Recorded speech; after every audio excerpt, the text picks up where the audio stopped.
Welcome back to Keep Off the Fence podcast. My name is James Griffiths, and joining me today, first, is the man who, during the week, had to appease the internet gods, as it was questionable whether he was going to be here today. But he's here, his broadband is working. It's Matthew Rhodes. Matt, how are you, mate? Yeah, I'm very good. My phone line fault was fixed yesterday afternoon, so I was very happy about that because I was having to do my day job in the office, which I'd not done for almost a year exactly. So that was very weird. But yeah, we're all good now. You still just not rented your desk out or anything, then? No. I thought they might do, but no. I've still got a job there. We're fine. Well, it's always good to have a backup, right? Yeah. And that leads me on to our special guest today. He is the chairman of the board, Matlock Town chairman, Bryn Apperley. Bryn, how are you, sir? I'm very well, James. Thank you. Are you? I'm not too bad. Not too bad at all. Just jonesing for some football now. That's right. Yeah, we're all ready for that, I must say. Now, usually we would go over to the news. However, I'm not sure how many times in podcast form we can say, yes, the league has been curtailed, kaput, in the books, out of sight. It's now officially done. And beyond that, there's not really much else going on. So I think today, instead, we'll just dive into talking to Bryn about all things Matlock Town. Is that okay, gents? Fine by me, mate. Worries. So, Bryn, for our listeners who perhaps are lapsed Matlock fans or they don't know much about the club or they're just coming in, can you tell people a little about yourself, how you came on board with Matlock and then how your relationship with the club developed? Yeah. As a boy, I was a Matlock Town fan. Went to all the home games. Not many away, I must say, but up to the age of 16, I was pretty much an ever-present. Then for a few years, I was working, or I had 25 years as a season ticket holder at Everton. And I just got a little bit tired of the Premier League as it was, being herded into a ground and watch a game of football and herded back out again with very little else, very little other impact on what we were doing. So I started going back down to watch Matlock in pre-season, and then during the league season when Everton were away and Matlock were at home, I'd go down and watch Matlock, and I got back in with the lads, the mates who I used to go in with when I was a kid. Started watching the game again and realised that there was an awful lot more to non-league football, and it was a lot more enjoyable than any Premier League games that I was going to at the time.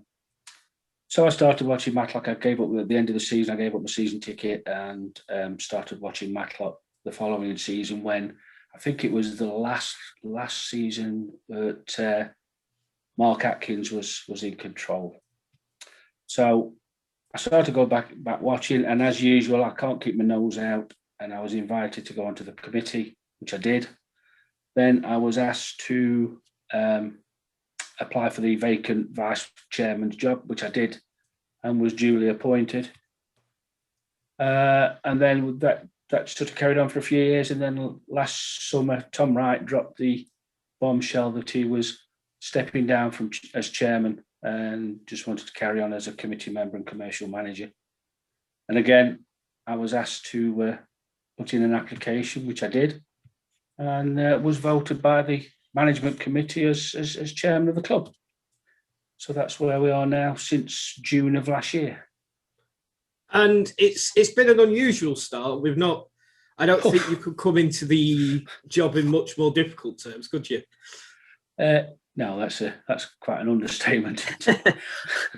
Yes, it's been very difficult. It was a very difficult season. Anyway, the 1920 season, obviously with what happened to Jordan Sinnott, and then the lockdown, etc. It's been about 5 years since we thought we were starting the season. We did start the season, and then of course that got locked down again, so we had all that to contend with. But as usual, the rest of the board are a fantastic bunch of guys. we take these things in a stride, and that's what we've been doing since.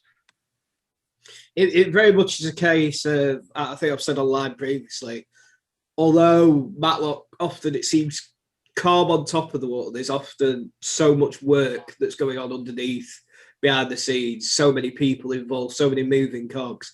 And it must be nice now to sort of see light at the end of the tunnel and be thinking, we might be finally getting back to football.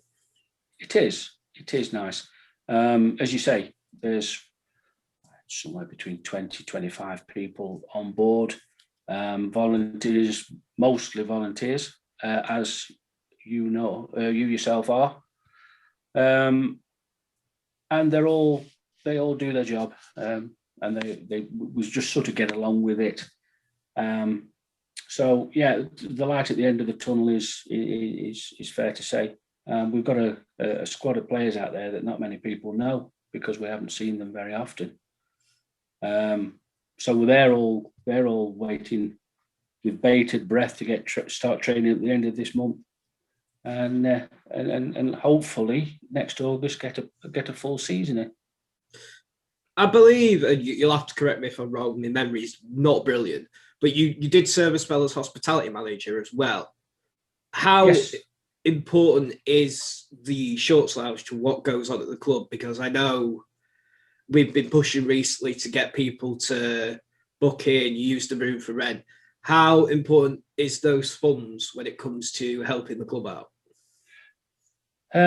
Very important. I think the shorts lounge contributes something between 20 and 25% of our total income.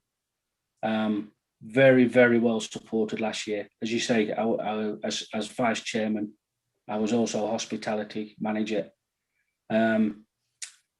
which basically was looking after sponsors, match day sponsors on the day, but also we had a remit of getting the social club and the shorts lounge back into circulation, more or less, getting more people involved, more non-football people involved. We set on Duncan Rhodes as the bar manager, and as I say, we had himself and myself had a remit to get the shorts lounge where it should be. You wouldn't believe the amount of people who live in Matlock and have lived in Matlock for years who don't actually know that there's a facility there, which is why we went on to offering charity functions free of charge always, of course. We also had the Matlock and District Camera Association. They put on a beer festival down there over a 3-day period. So we're doing everything. We're actually the Matlock WI had their garden party down on the ground as well, which was another first for us. But these are all people, non-football people, who actually don't know what facilities we have and how good they are. And it's just a case of us getting the word out there. It's about growing that community ethos as well. I know in the past the club has sometimes struggled to interact with the community and find out how the community and the club could work together. I from what I've seen now, it's more so than ever. It's the case of the two coming together. Do you feel the club could still do more to embrace the community? Yes, yeah, we do. We recognise that what we've been doing in the past hasn't been anywhere near enough. As you know, up until last year, we had 2 years where we offered a Christmas Day lunch for what we sort of titled was for the elderly and lonely. On Christmas Day, that was obviously. So that's going quite well, and we will be putting that back on. COVID permitting, we'll be putting that back on again this year. But there's a lot of other community stuff that we can do that we haven't done.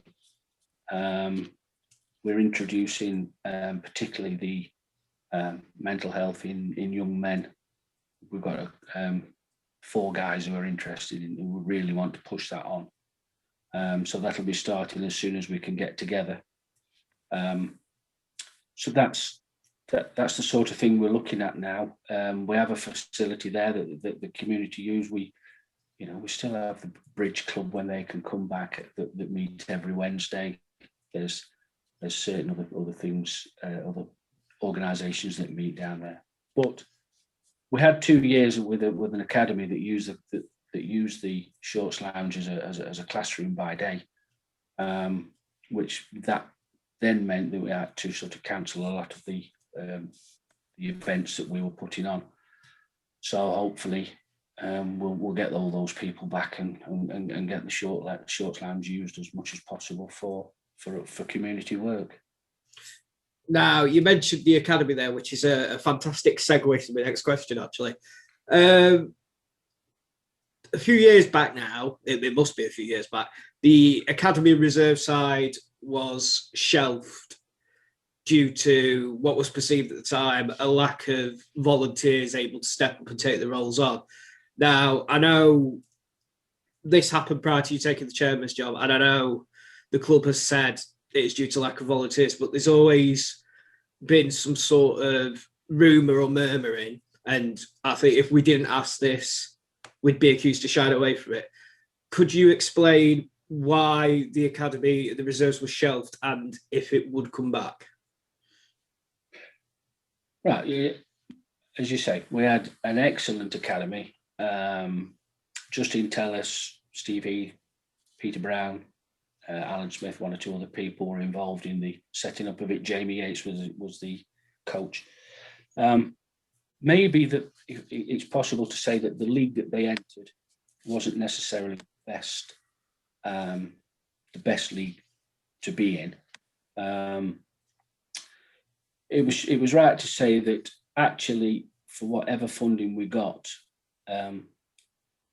the academy sort of it ran itself as a separate entity to the football club, other than the fact that they were getting the lounge free of charge for teaching, tutoring. The pitch was available for all matches and as much training as possible. But then we were very, very successful. Both sides were winning the leagues that they were in. The cup was usually contested between the two sides, the final. And things got gradually worse and worse and more difficult to run. And with that, three of the four men mentioned decided to go their separate ways. And that left a massive, massive void. So we decided that, for one thing, we couldn't carry on in the league that we were in the situation that we were in, which meant that we weren't allowed to have an academy for the following season when we resigned. So there was no way that we could run an academy then. And as I say, the three guys went their separate ways, which left them sort of on the coaching and managerial side of it. It left a huge gap that we couldn't fill. We advertised, we offered payment, for not volunteers. We offered people a wage, and we didn't get anybody. So the academy had to fold. We was left with, in the second year, what would have been the third year, we would have been left with 15 lads. And of those 15, I think 14 of them defected to Buxton anyway. Well, there you go. For those who asked us, left comments, we have put the final nail into the topic, I feel. So next I want to talk figures, and I want to talk cold hard cash. And that's what, of course, at this level keeps a football club running. And we've not had any... Bryn looks delighted with that. Well, we're not going to invoice him for this, don't worry. But what I want to know is, how difficult is it for the club? Has it been for the club to keep afloat, given with the lockdown and COVID and everything? Obviously, the club's not making any money. The Shorts Lounge isn't making any money. There's still bills to pay. How much of a struggle has it been for yourself and those behind the scenes of the club? Well, let's start with last season. So the league was declared null and void sometime during the lockdown. When you work out a budget for the season, the budget is for the whole season. So it's no good us saying, right, okay, we want this amount of money for this week, this amount of money for next week. What we have to do is budget for the whole season. And because particularly the shorts lounge had to shut, and of course then we had no revenue from gate receipts, we were in deficit something in the region of £70,000, maybe even up to £80,000. Now, to a club that is run by a committee with, believe me, no wealthy chairman to stick in as much money as is necessary, we was really, really on our knees. Obviously, we got the furlough scheme come in from the government to pay all the players and any bar staff, office staff that we have. So they were furloughed, which helped tremendously. But I can't emphasise enough the amount of money that was raised particularly by yourself, on the Just Giving page. What did we raise in the end? £17,000. Yeah, I think just over, I think. Yeah, I think Just over 17. What was amazing was that when it got to 15 grand, because that was the target, but more donations still kept coming in, and it ended up just going over 17 grand. Yeah, because I remember when the fundraiser was first put up, I remember there were a few comments saying how, like, well, this is just overreacting to say, like, a club needs this, overreacting to say, like, the club needs it for its existence to keep going. But I think, like what you said before, and when I've interviewed you before, Bryn, it's like, I don't think some people realise, even for a team that's at like step 3 of non-league, just how much goes into it, because you've got some players are still on contracts that you need to sort out. You still got your bills to pay each month, and obviously when you've got no matches, so you've got no gate income, you've got no money that you normally have in order to pay all that off. And I think a lot of people didn't quite understand, especially at that time, that because obviously no one knew how long this crisis was going to go on for and when the next game was going to be, that it wasn't an overreaction. And that's why so many clubs did do fundraisers, because it was so uncertain as to what the situation was going to be, wasn't it? That's right. Well, as I say, the 17,000+ pounds that was raised on the Just Giving page actually allowed us to break even on last season. So that was nothing to do with this season, the 2021 season. None of that money has been made available for this season. It was all to do with balancing the books for last season. And believe me, without that 17,000 and without the government's furlough scheme, we would have probably gone under. It was that close and that serious.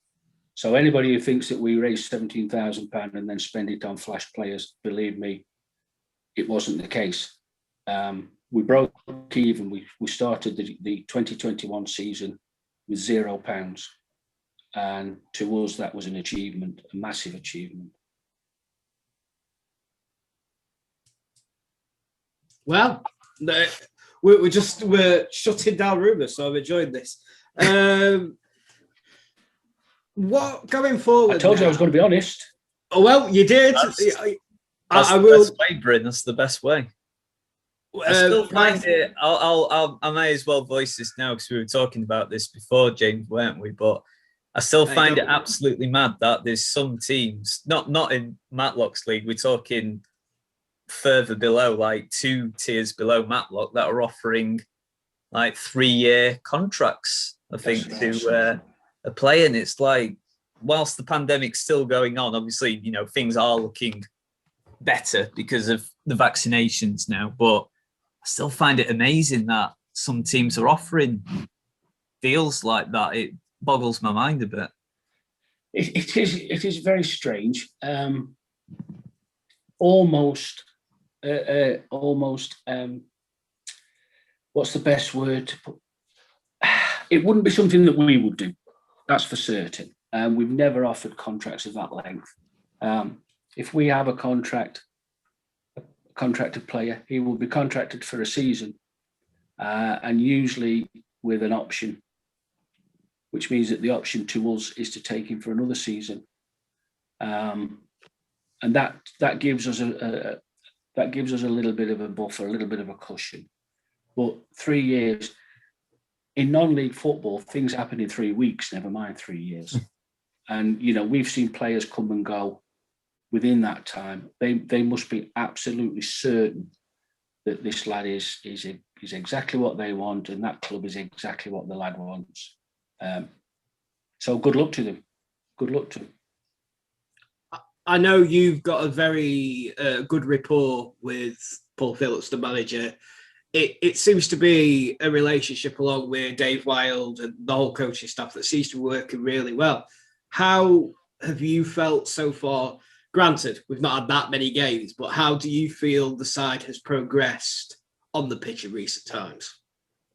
I think to start with, we need to look at how the coaching side of the team, the squad has progressed. Paul knows his men. He's had the coaches with him for a long time, and they have a vision, and they have a set vision in their mind as to how they want to play, who they want to play, and with an ethos that has got to be equal to theirs. So Paul and his coaches are prepared to put in 125%, and they expect every player to also put in that same amount. It's brilliant that we are now talking, or Paul is talking to the players that we've got. And last season, I think we took on, James, 14 new faces. I think from last season, you're probably only looking at maybe 1 or 2 still remaining. So yeah, something like that. Yeah, it's 13 or 14, I think. Yeah, 13 or 14, I thought it was. Season, it will probably be 3 or 4. So the squad that Paul's got is a squad that he wants. I know we haven't seen a lot of them, but he has, and he knows that this squad is capable of challenging for the top positions. Maybe we're fighting against clubs who are paying 2 and 3 times more than us on a budget, but nevertheless, we've got a squad that is easily able to make the playoffs easily. So we now need to get everything in place. These lads they know full well that they will only get the same wages as last year. We have no more money to spend yet. As soon as the Shorts Lounge gets up and running, we get a run in the cup, touch wood, then who knows? The budget may grow. But at the minute, everybody is under no illusions that how much we're able to pay. The lads have bought into it already. So all we need to do now is just do the registrations, and everybody will be raring to go. It looks like. Oh, sorry, James. No, after you, mate. You go ahead. It looks like when you do get back going for the season, and all being well, it'll be all on time and everything.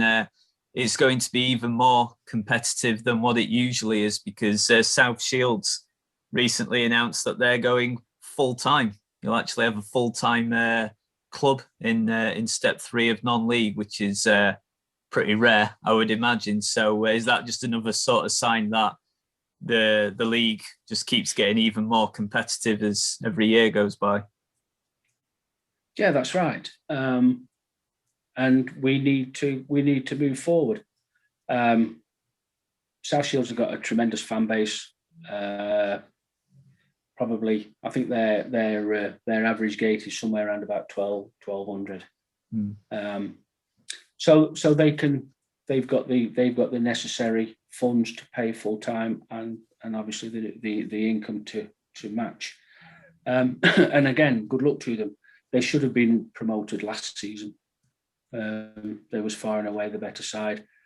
As you've noticed this year, the league has been curtailed, not declared null and void.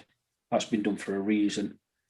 For South Shields to be so far in front in the league and not be promoted is at least unfortunate for them. So yeah, good luck to them if they can afford it. For every South Shield, we've got a club that can't afford anywhere near that. Believe me, our budget is middle of the road. It's not the lowest in the league by any means, but we will be looking to improve on that. I think the greatest compliment that could be given to the club, I spoke to Liam Hughes, and he said before that coming to Matlock again, ruled at Matlock, made him fall in love with football again. And I feel, speaking to a lot of the lads outside of the game and speaking through social media, they all seem to really... No, they seem to be at Matlock for the right reasons. It seems to be a case of they want to give back to the club. And I feel, as you say, Bryn, that whole ethos that Paul has built on is something that the club is needed, because, as you say, we're not the biggest fish in the pond, but we will damn sure give anybody a good battle. And on that topic, I'd like to know, has Paul come to you with a list of targets ahead of the new season that he's wanted to look at, or is it a case of those talks are still ongoing? I think Paul has his own mind. He knows who he wants, and he knows what budget he's got. So we don't go to Paul. I don't go to Paul and say, right, you can have this guy, you can't have that guy. If he fits within the budget and Paul can work the budget, then he's welcome. And Paul's welcome to sign him. It's, we can do a little bit of this and a little bit of that, but mainly it's the fact that he's got a budget, he's got a total, a maximum figure, and Paul works within it. And believe me, he gets some deals, incredible deals. And with the likes of Liam Hughes, all the lads, all the contract lads are re-signing, and as I say, most of the non-contract players are re-signing. A couple of will be leaving us, but mainly for their personal reasons rather than ours. I don't think anybody's actually getting the boot as such. That's not how Paul rolls, and he fits nicely in with the plan for the football club going forward. Yeah, that Matt, we get to stay for another season at least, hopefully, unless Bryn changes his mind. Well, Matt, definitely. Well, that's fair enough. I think a lot of people would probably agree with you. James is just editing that bit out as we speak. Yeah, James. My aim now is just to as I'm trying to break into journalism, is my first aim is just to do a full season with Matlock. I've had 2 attempts. I've still not done it yet. But hopefully this season coming, I'll be able to do an actual full season this time around, which will be nice. Yes, yeah. I'd like a full season as chairman as well, Matt, to be honest. That'd be good. But it's next season is a big season for us, and as James already knows, we've got a lot of stuff going on. Spinning plates and juggling balls it's incredible at the minute. James has got a big season in front of him. He knows where we want him to go, and he will be part of that. Yeah, a lot of stuff in the pipeline, a lot of stuff for fans to get excited about and look forward.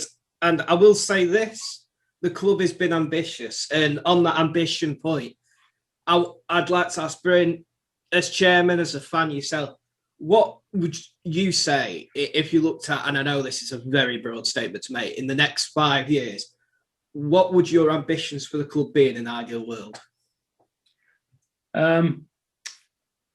Obviously, we need promotion. It's great that we've been in the Northern Premier League and we haven't been relegated for 50 years or whatever. One of the first things I tried to stop was people calling us Little Matlock. We've got a fantastic club and a fantastic town. hundreds, thousands of people in the surrounding areas who we want to tap into. We want to move up now to the next level at least.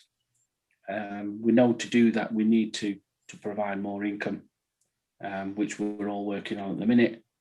But in the next 5 years, I would really hope that we had at least one promotion, and no relegations, of course. At least one promotion up into the International League North, and see where we go from there. See what we can do, just as far as we can go, while at the same time sustaining what we've got. I think as well, when we look at the attendances every year, despite, I mean, I think this is my 11th season at Matlock coming up.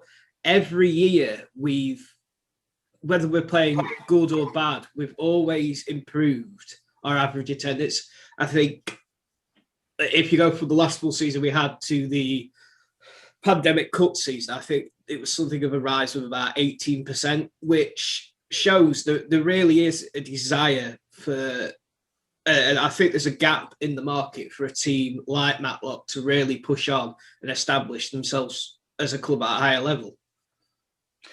Yeah, there is. I'm sure there is.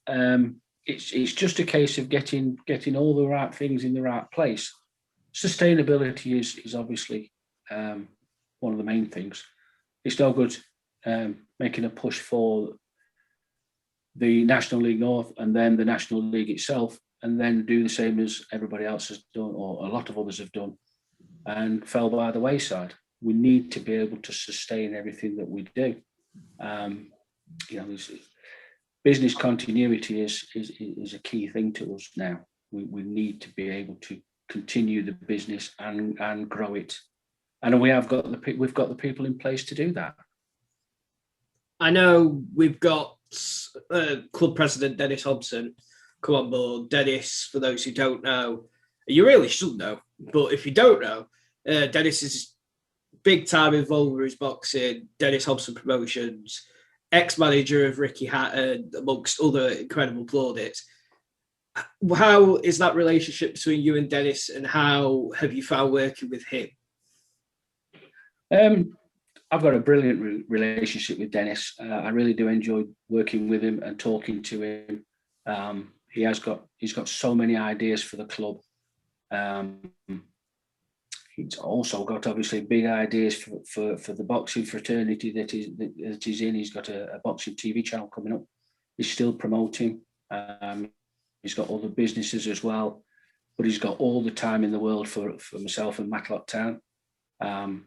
He was away just after Christmas. He was in Tenerife and took a call, and we sat and chatted for about half an hour while he was sipping his pina coladas on the beach, and I was in lovely, cold, wet, wintry Matlock. But he's got so many ideas. Dennis isn't the sort of person who has got the time to be at the ground every other week at meetings and things like that, but he's always on the end of the line, and he's always there with ideas. And yeah, I've got a brilliant relationship with him. I've got a lot of time for him.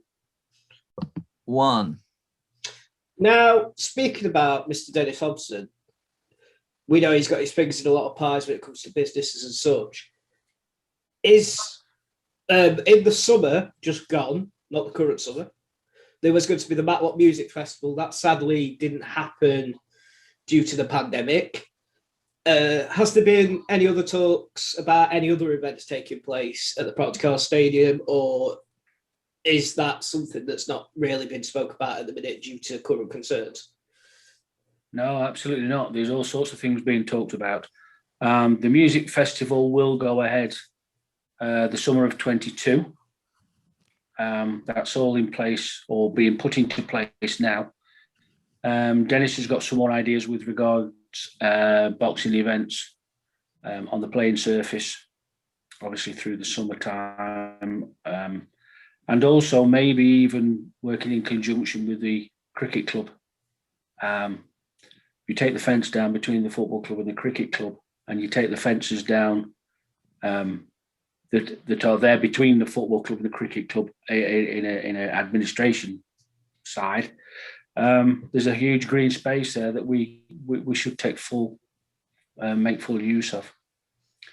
So there's all sorts of things being spoke about, but as you say with Dennis, 1 minute it's music, next minute it's boxing, but as you say, he never stops. So watch this space. There will be other things happening.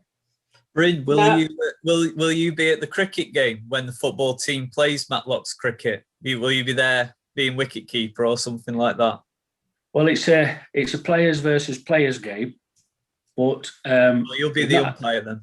They've not asked me to umpire yet, but I would expect to be asked.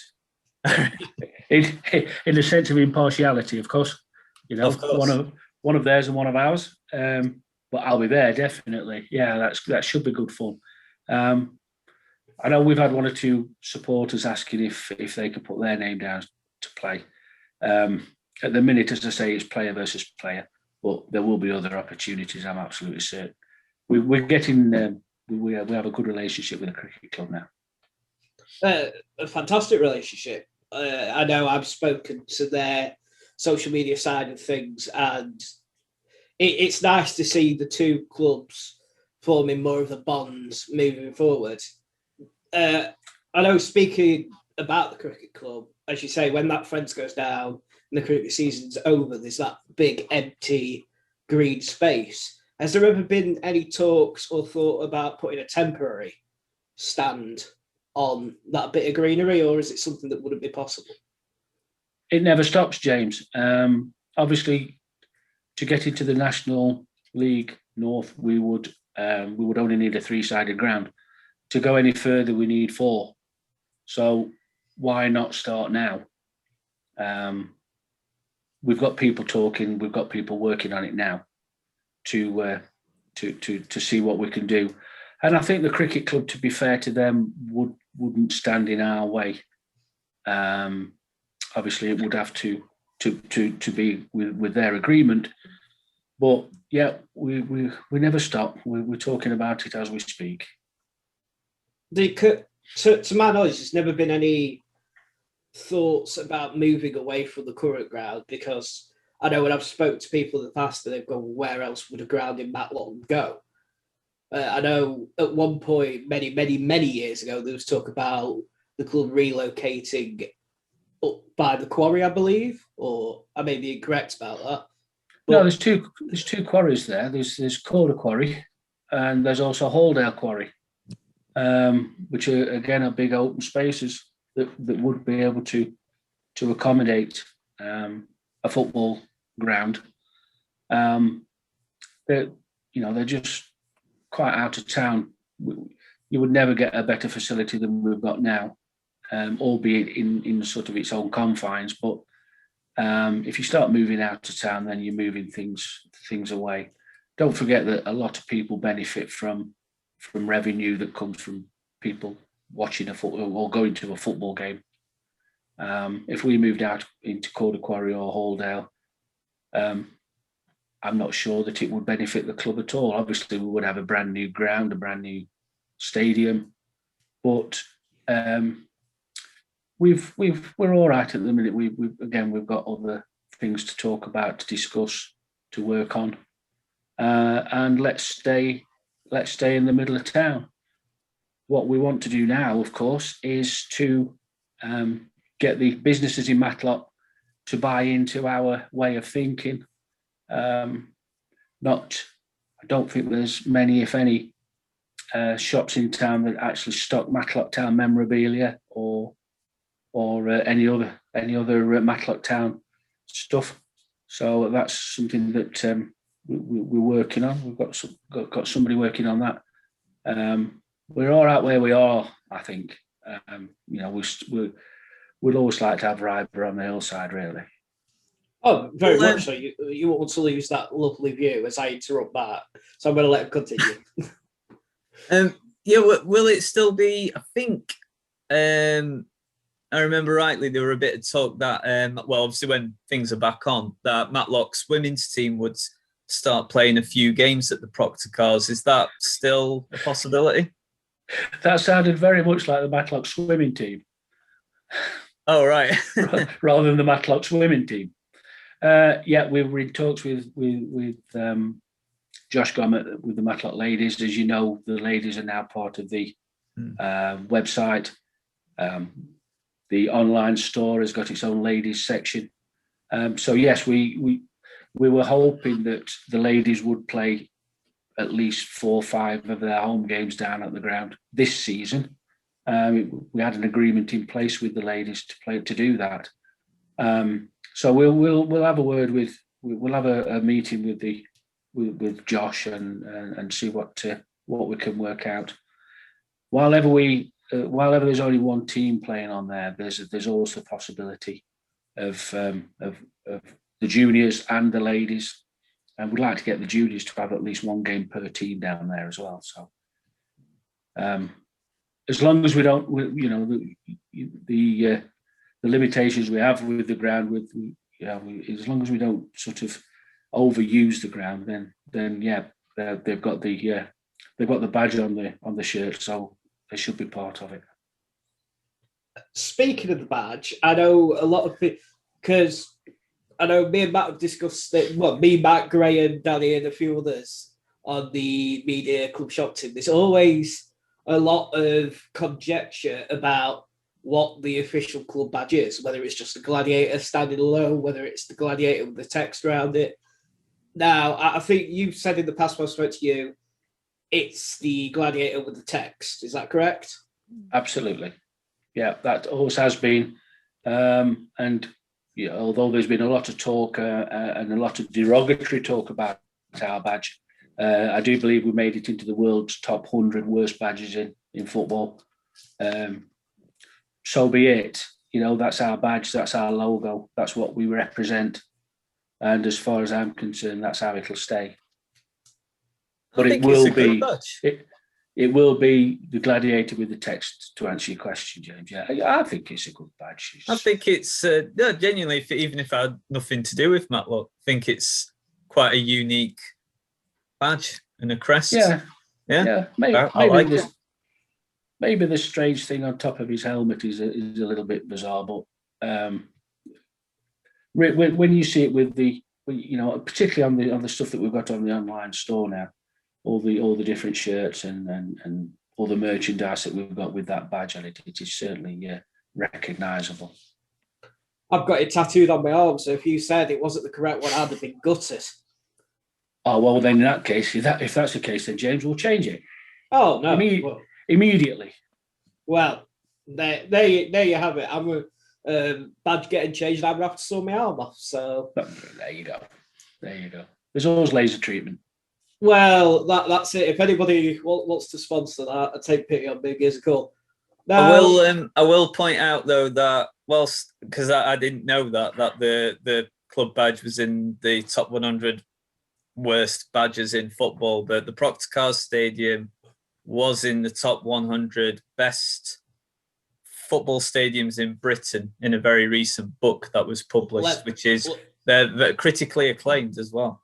Let me just stop you there, Matt. Not just top 100, not top 50, not even top 25, top 5 in the whole country.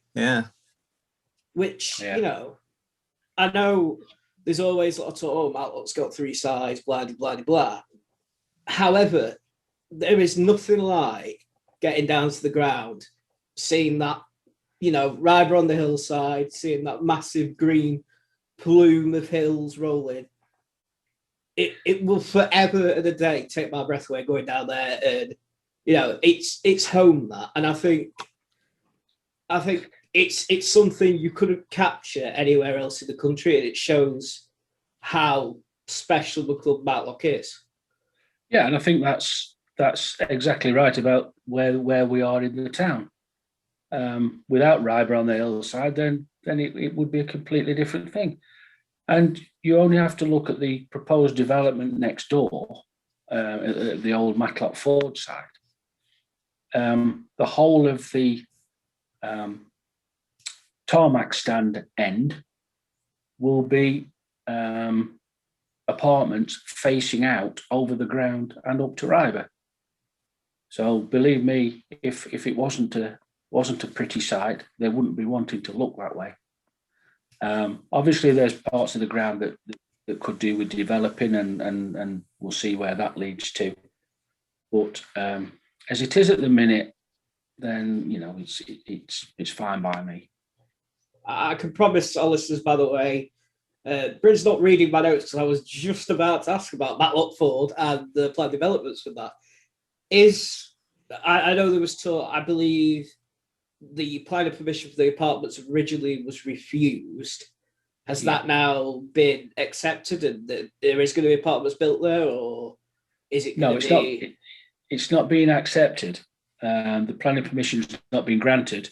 But we sort of put our hat into the ring and said that we would sort of approve, we would have no objections to the planning application. As you probably know, some of our executive committee met with Road Developments and Klaus Development, I think it is, the people who are looking to develop the area, the site. I've seen the plans are all there for anybody to see on the Derbyshire Dales District Council, I think it is. Can't remember which one now. I think it's the Derbyshire Dales. You can go on their planning section and have a look at them. They look pretty good. It's 50 odd, I think it's 53 apartments. The ground floor frontage will be 3 retail outlets, and the old reception, I think, is going to be a food outlet. So, as I say, we've thrown our hat in the ring and said we agree with the proposal. So we'll see where that goes. If anybody listening to said plan proposal wants to let me live there for free, easy access to ground, just give us a call. Retired, have you, James? I've not even started, let alone retired. But looking now, we've got to mention Matlock's bloodhound himself, Graham Corker. The online club shop, it's become quite something in a short amount of time. It's brought in a lot of money. How pleased have you been with that setup? Yes, Graham deserves all the credit he gets, and probably more, actually. We recognise that there was a gap where people who couldn't get to the club shop were missing out, or we were missing out on some income. That's been very successful from its start in June. I know you and myself and Graham was very instrumental in getting it up and running. I think Graham's probably got more items, more of merchandise available for sale now than Marks and Spencer's, but he's an incredible guy. He really is, and he should be applauded for what he's doing for the club. I think he's on a tirade to deck out every animal in Matlock Town colours that he can. I know we've seen dog scarves recently come on board. Is that something you'll be buying for your pet? I don't think he's got a coat, but I don't think he'll be having a scarf. I think we'll stop at the coat, but I'm sure Graham won't stop there. I'm sure there'll be hamsters and all sorts going about with coats and scarves. A tiny hamster scarf. I'd quite like that. I believe he's probably already messaged me 3 times while we've been doing this, asking to put something else on club shop. And he's always very go, Graham. And as you say, he's got to be commended. A lot of the stuff in the online club shop. If you don't know and you've never visited matlocktownfc.co.uk/club shop, go on there. Loads of garms, loads of goodies, plenty of stuff for gifts. Any birthdays? I've got a Matlock mug. I've got a Matlock teddy bear. Told you stop calling me a Matlock mug. Matlock the teddy bear, which Isabel has, and so they get a Matlock postcard for my mum because she loves postcards. So that just shows the variety. Yeah, well, we've got a golf day planned for the 25th of June up at Matlock Golf Club. And as soon as ever it was mentioned, Graham was there with his golfing merchandise. So there's all sorts of stuff you can buy regarding the game. Again, as I say, he's incredible. The trouble is I had a Zoom meeting with him last night for, I think we shut it down at an hour and a half. And I'm absolutely shattered when I come off. He never stops. He never stops thinking of things. But they're all for the benefit of Matlock Town. He's like a wizard. You never know what's up his sleeve. He's always got some tricks. Now, people have mentioned to me about season tickets. Fans purchased season tickets for last season, wanting to know whether that will carry over until this season or whether it's going to be a case of that's something the club's still looking into. Yeah, I had an email this morning from a gentleman asking the same question. You have to remember that the season wasn't officially ended until yesterday. So we've not been able to do anything with regards ticketing before we got the FA's sanction that the season would be curtailed. So we've already got an agreement in place. The executive committee have agreed all season tickets that were purchased last for the season 2021 will be valid for the season 21-22 at no extra cost to anybody. I think there was only 3 home games played anyway, on the league home games played. So we thought it was only right that they were valid for next season. So that'll be going out, James. That'll be on the website and social media in the next few days. So yeah, we didn't think we could do anything else. As usual, there'll be an opportunity to donate if you wish to. That never ends. But yeah, as far as we're concerned, the every season ticket is valid for next season. So there you have it, folks. If you do have a season ticket already, keep a hold of it. It will be valid. Your support is appreciated massively. Look at season tickets, I presume, will go on sale again for the upcoming season for those who wish to purchase them. Yeah, at no extra charges from last season. There'll be prices will be kept the same.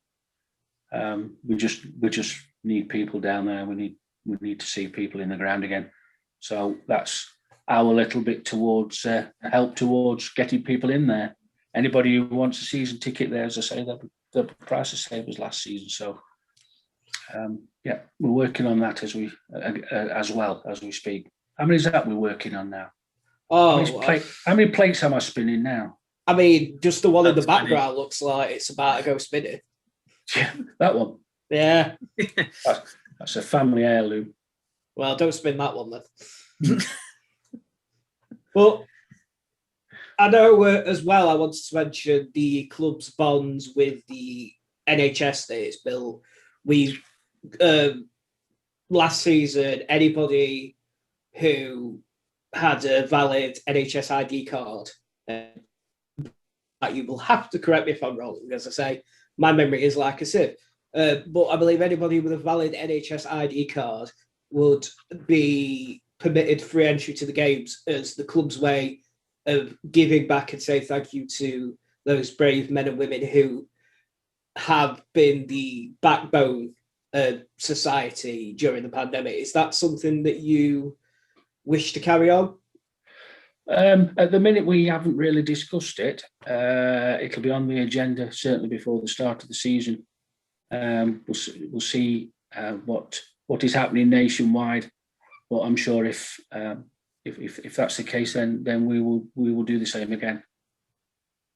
But of course, anybody who they got the ID cards, not the season tickets. We stopped the season tickets, didn't we? So we did after, I believe it was yourself had conversations with a fan who worked for the NHS, and the best outcome was found, which is always good.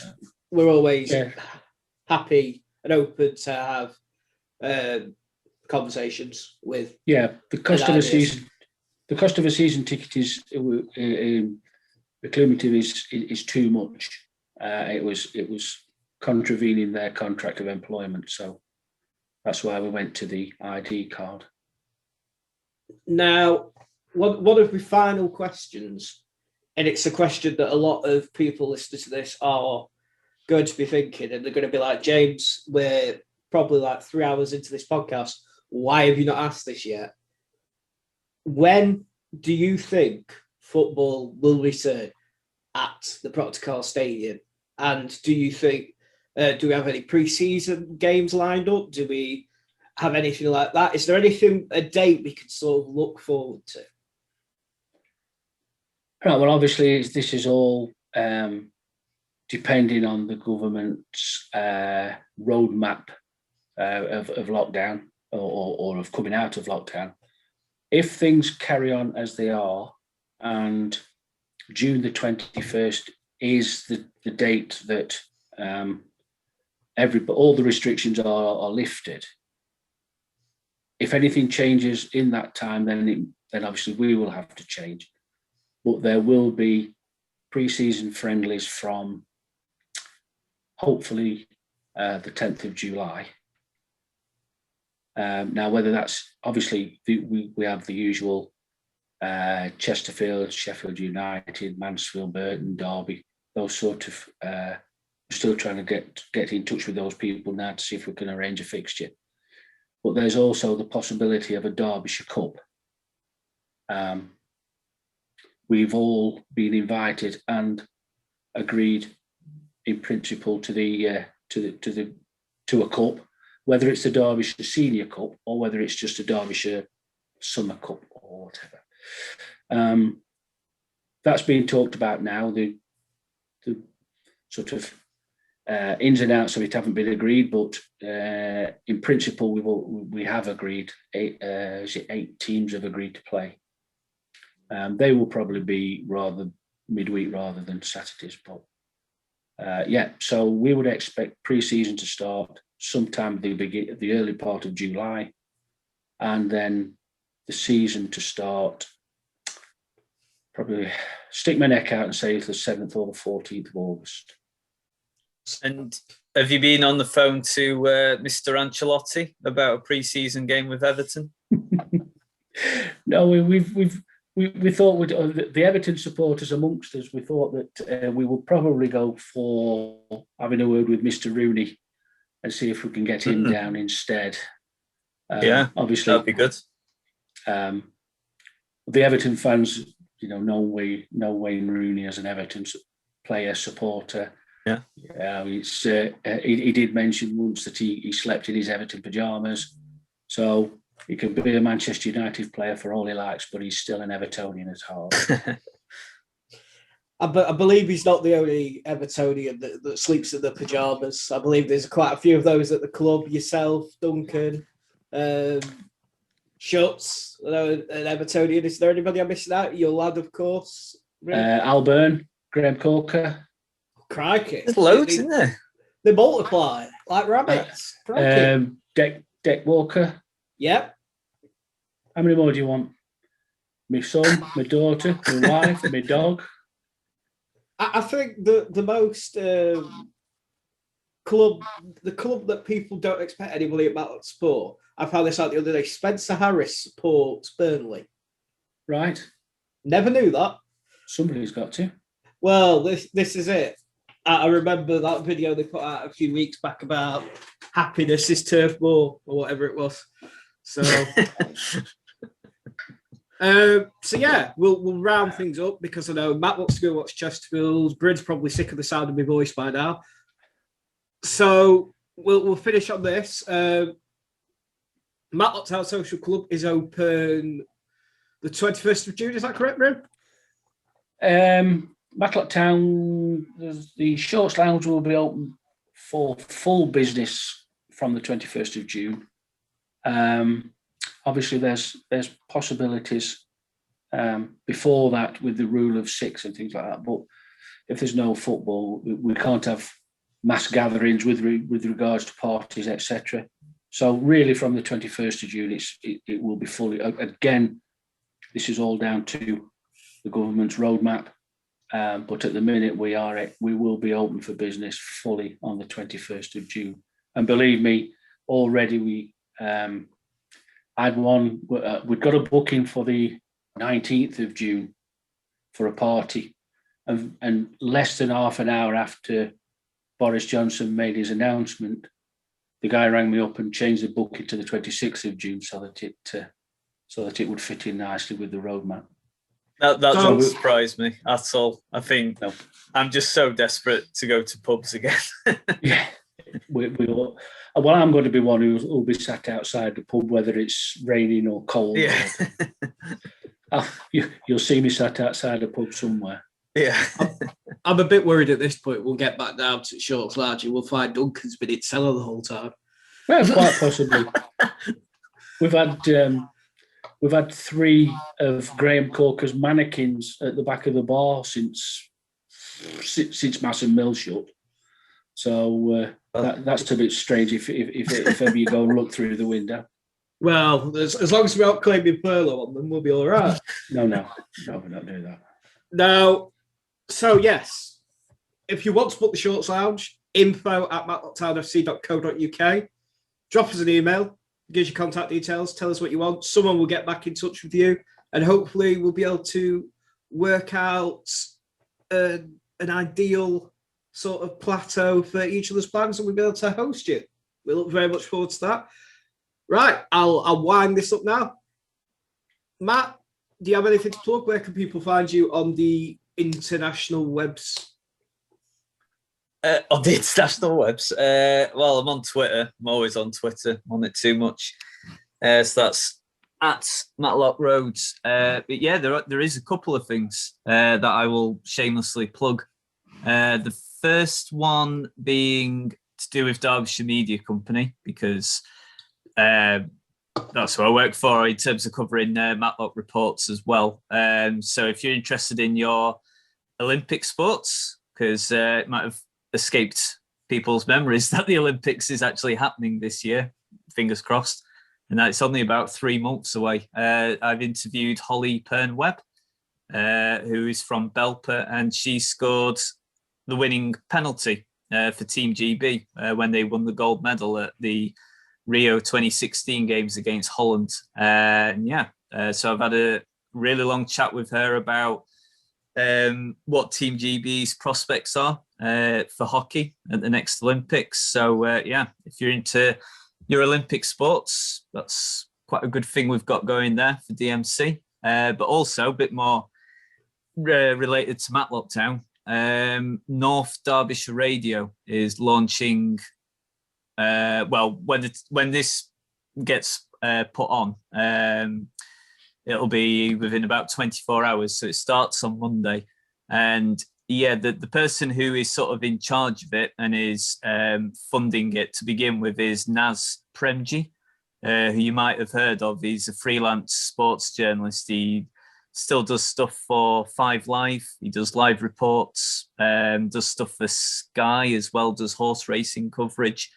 Done it for decades, so he's very, very experienced. He used to work at Peak FM as well. I was actually in charge of them for a bit back when they were doing really, really well in terms of listenership figures for a local radio station.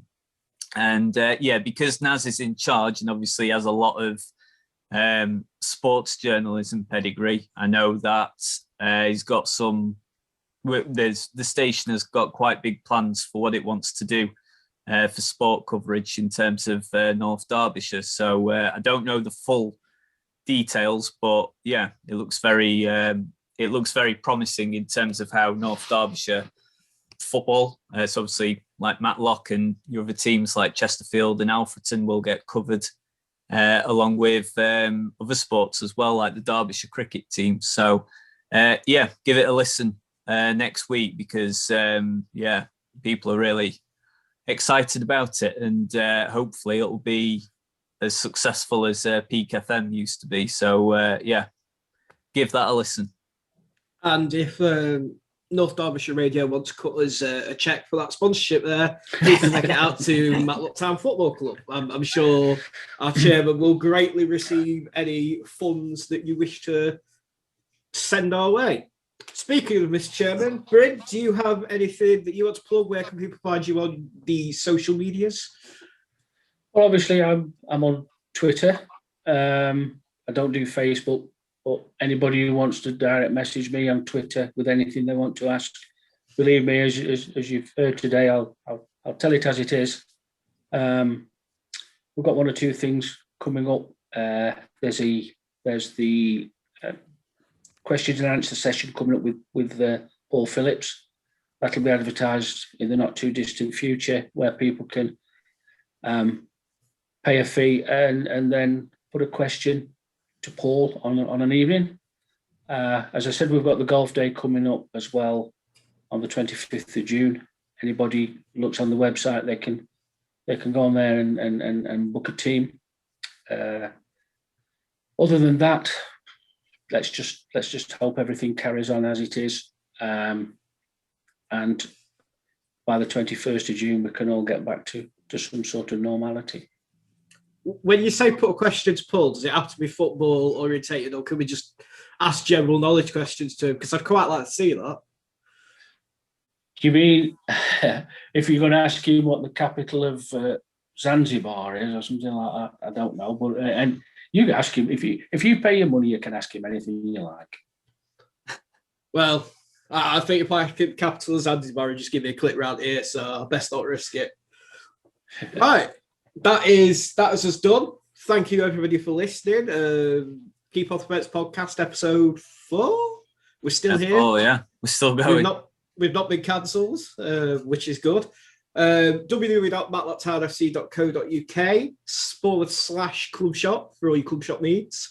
There's shirts, there's monkeys, there's bears, there's scarves and hats and coats for dogs. Find us on social media at Matlock_TownFC for you Twitter people. We're on Facebook. We're on Instagram. We're not on MySpace because that's died out as far as I know. And thank you everyone for listening. Thank you, Bryn, for your time. Thank you, Matt, for your time. And we shall be back in a fortnight's time with another special guest who we don't know yet. We don't book that far in advance, but we look forward to speaking to you again soon. Thank you very much, everyone. You're welcome. Bye-bye.